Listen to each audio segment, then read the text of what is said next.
Greetings, Ben. Thank you very much for joining today. It's an amazing to have you on the podcast. And today's topic is also very interesting.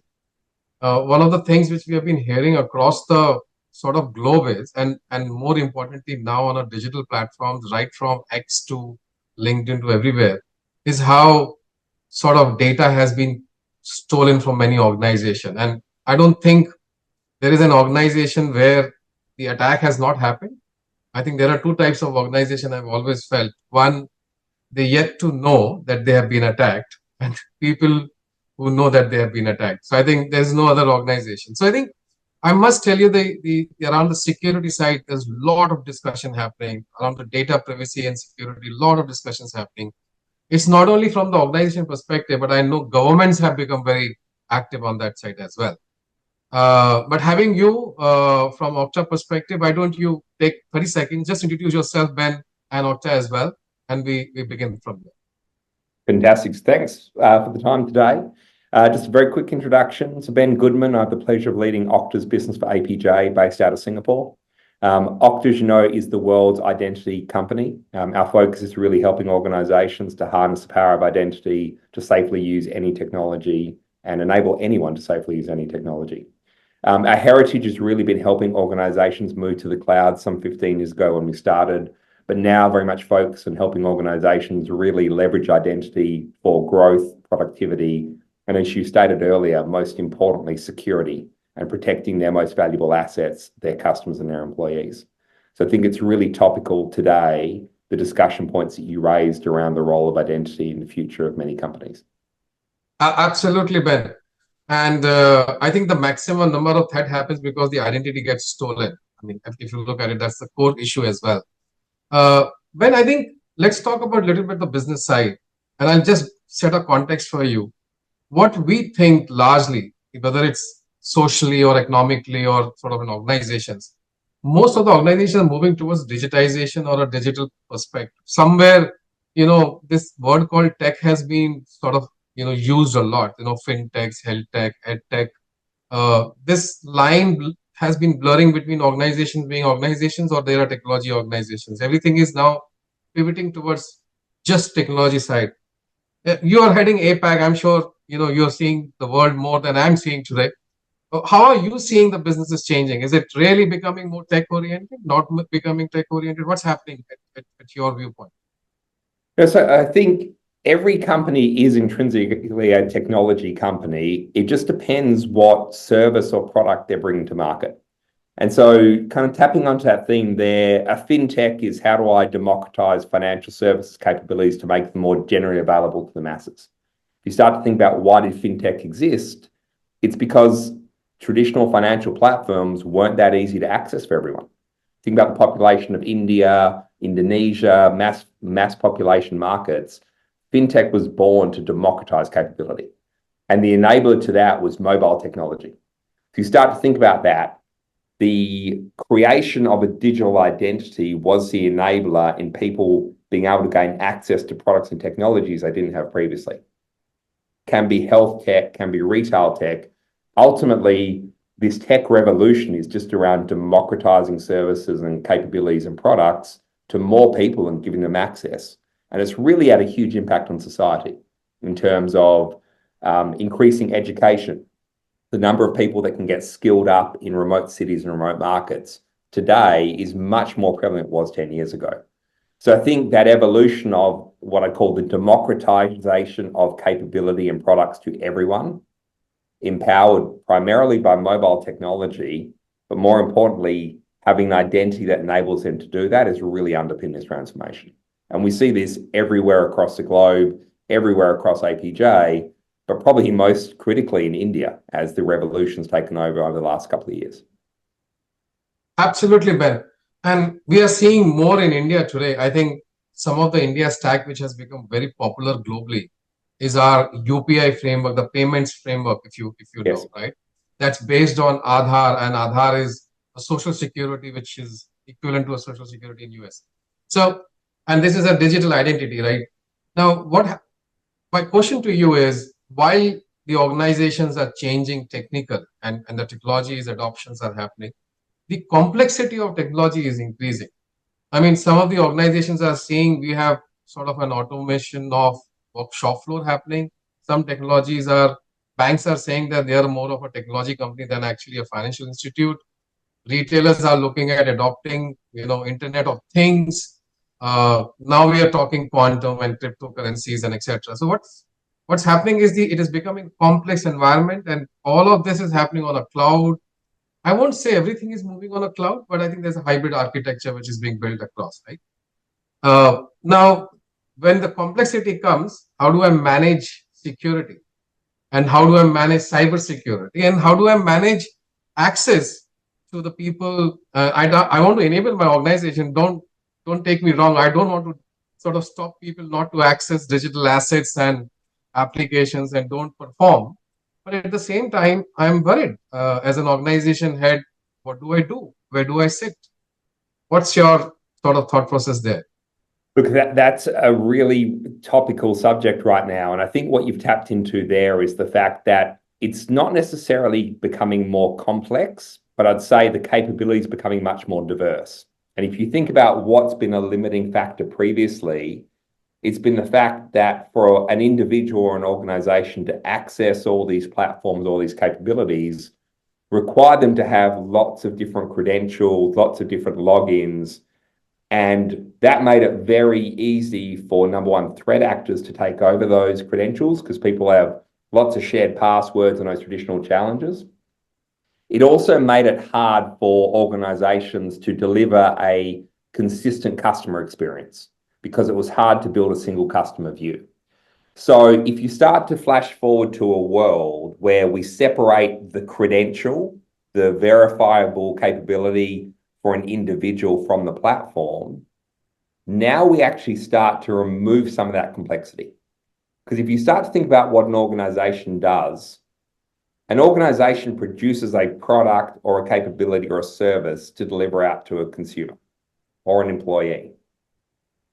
If we can find a way to give that employee control of their own identity, so that individual can be verified, can be secure, and that's their primary way of getting access to new services, whether it's payment, healthcare, retail, any of those, we now start to simplify the role of the companies building these services.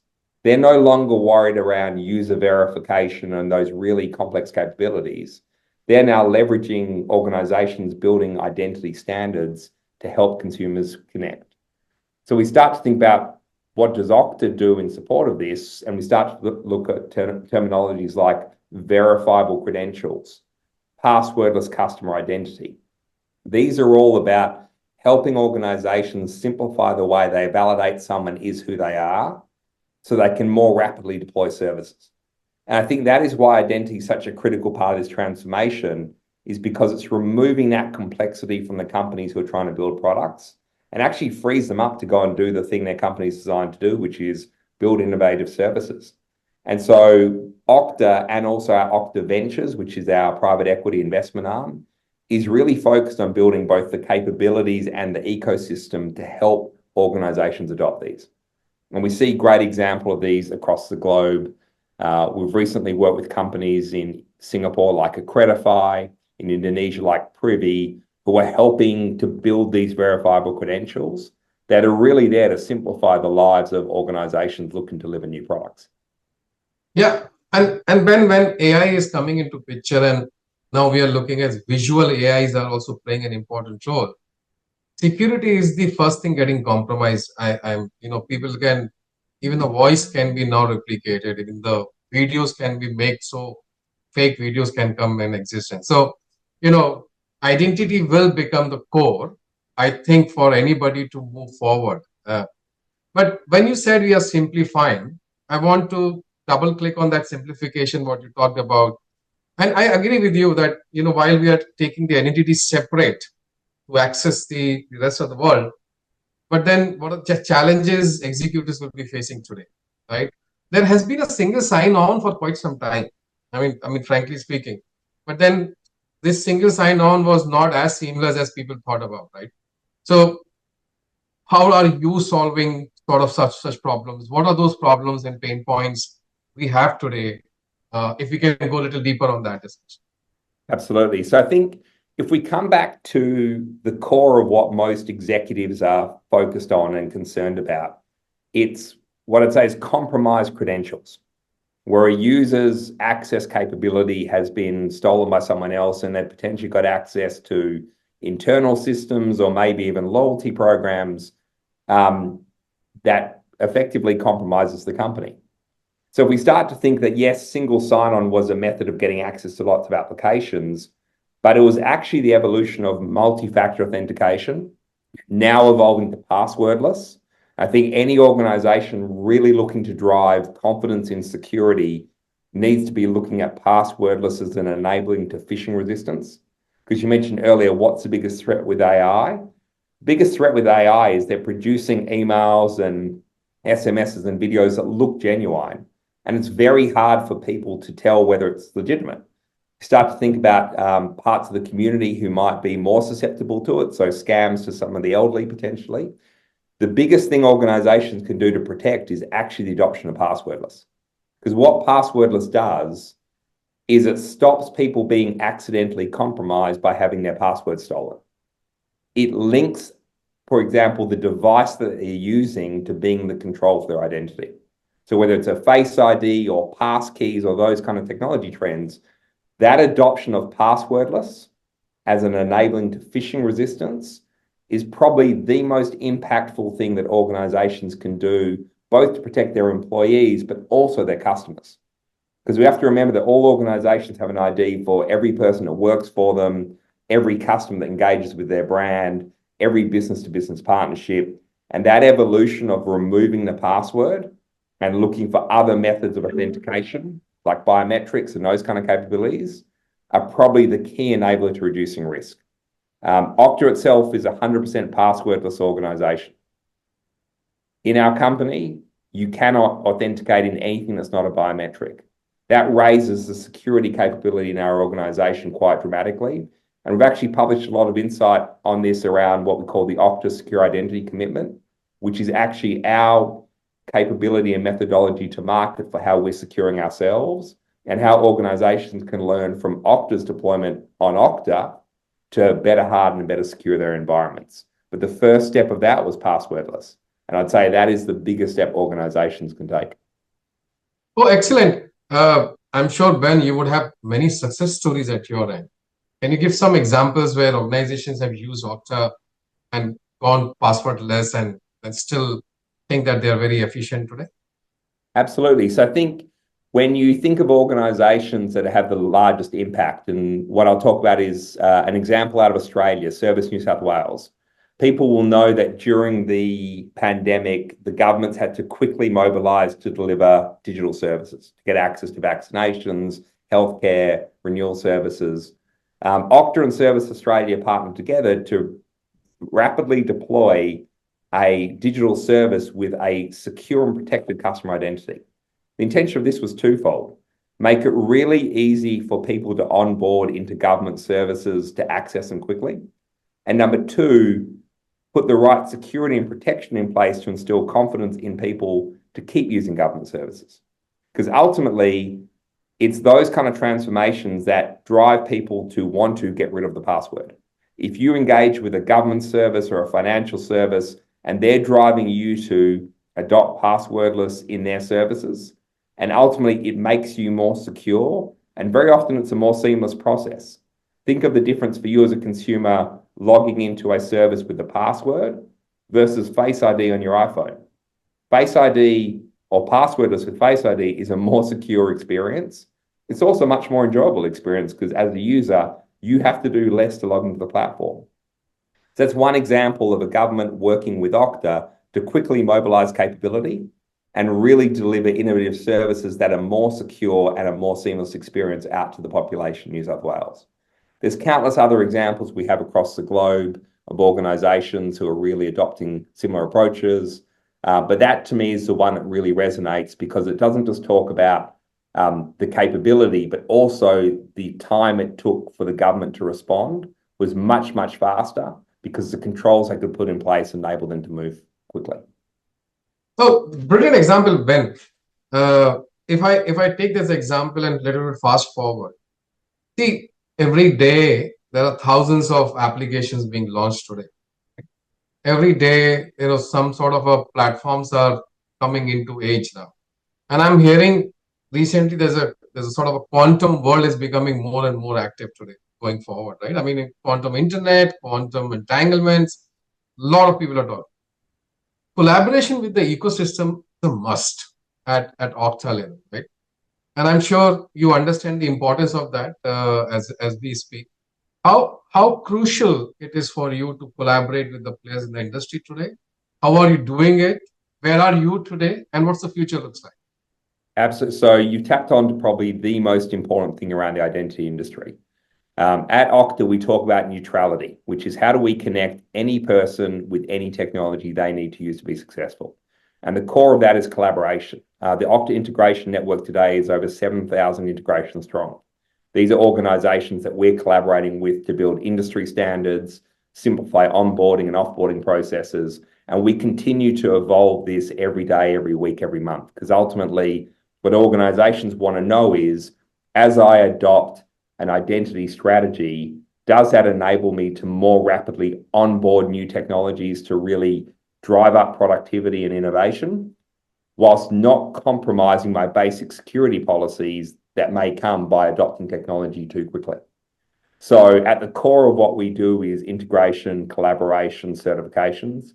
We believe that any organization should absolutely be looking at that as a standard before making any identity decision, because ultimately, this is the digital front door to your innovation for every employee, for every customer, and for an organization to have the confidence to move quickly. It's that neutrality, it's that collaboration, it's that innovation that is foundational to what we do.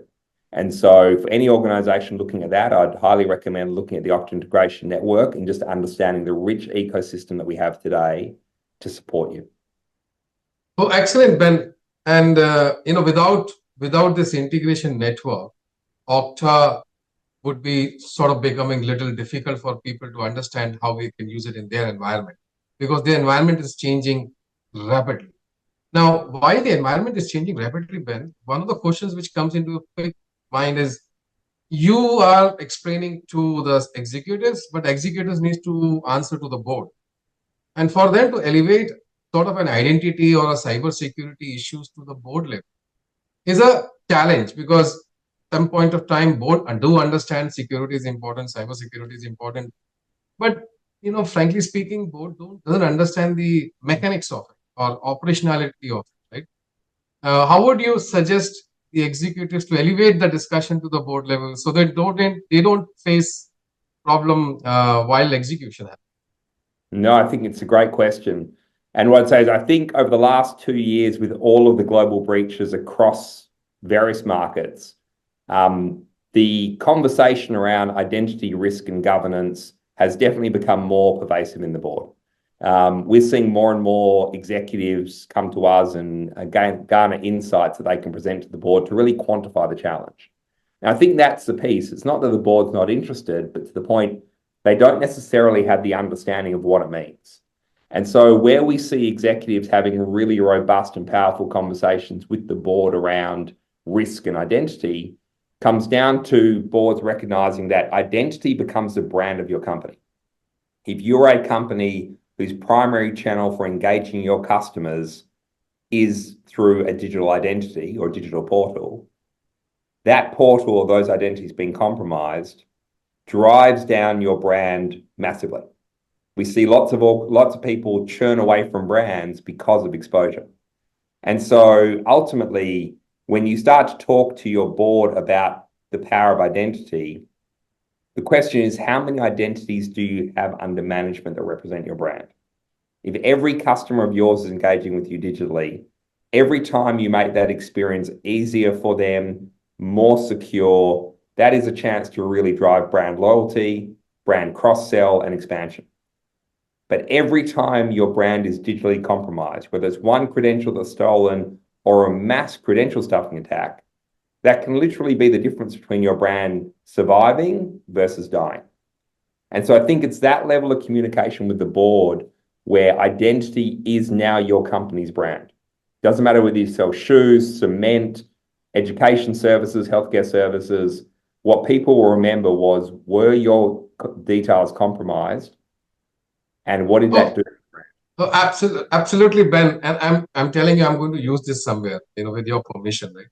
Because Absolutely. board will understand the brand problem, not the identity problem. That I can tell. Yeah. So it's a good way to pitch it for executives back to the board. I think just 1 minute left, Ben, and I'm going to use this 1 minute judiciously. What are the three things you would like to guide for the future in the cybersecurity and identity? The top three things I'd guide organizations. One's very tactical.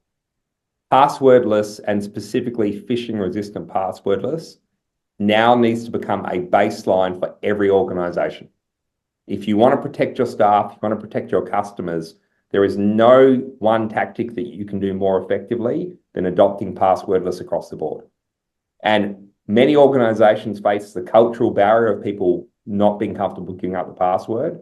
But if you can drive that organizational change, or in some cases, brute force it into your business, you will dramatically improve the security posture of your organization and at the same time improve experience. That's number one. Number two is start to think about identity across all elements of your business. You start to think about everyone interacting with your brand, an employee, a contractor, a business partnership, different types of customers. If you start to think about that, digital experience defines whether they love or hate your brand, and everything you can do to elevate that experience adds to your net promoter score, adds to your relevance, adds to your ability to drive growth, new customer onboarding. You start to see that identity is actually an enabler for growth and productivity, not just security.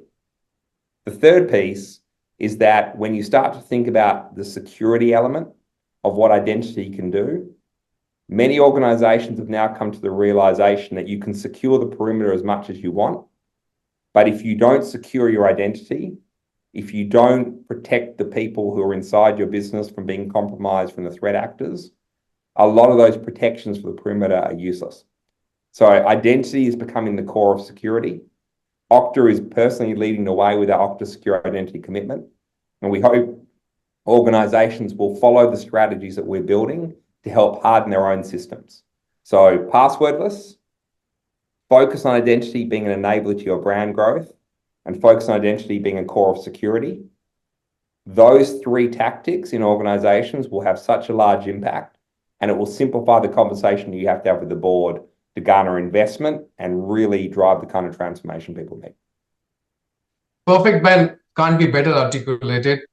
And in summary, and on a lighter note, I will have less number of passwords to remember. I think that's what I can tell you Fantastic. across the board. But good having you on the podcast today, Ben. It's a pleasure and honor to catch up with you, and specifically talking about the most crucial part, which is maximum compromise, is identity. And I think that's where I would end the discussion today. Thank you very much for your time. Fantastic. Thanks, Shahil.